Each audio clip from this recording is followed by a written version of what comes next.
ฟังก์ชันใหม่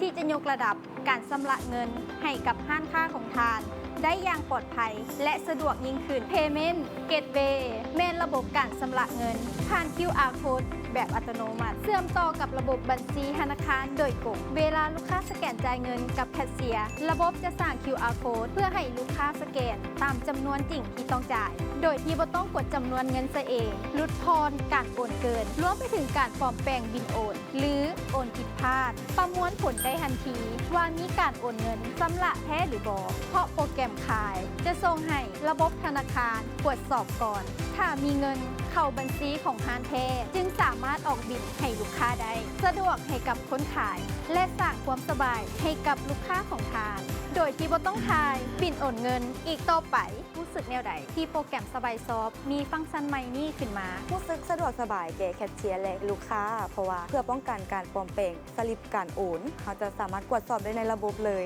น้องเอกเรารู้สึกดีที่มีฟังก์ชันใหม่เข้ามาสะดวกสบายขึ้นและก็มีความทันสมัยจำโยงกับธนาคารเลยเพื่อป้องกันสลิปปลอมหรือว่าการโอนเงินผิดพลาดในปัจจุบัน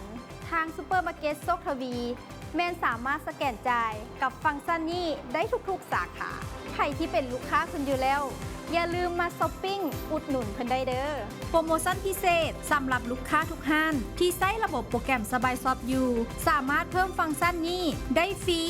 สำหรับเชื่อมต่อกับเลขบัญชีธนาคารของ LDB ข้อมูลเพิ่มเติมและเงื่อนไขรายละเอียดสามารถติดต่อสอบถามพวกเราหรือธนาคาร LDB ได้ชำระเงินอย่างปลอดภัยด้วยระบบทันสมัยที่เชื่อถือได้ Payment Gateway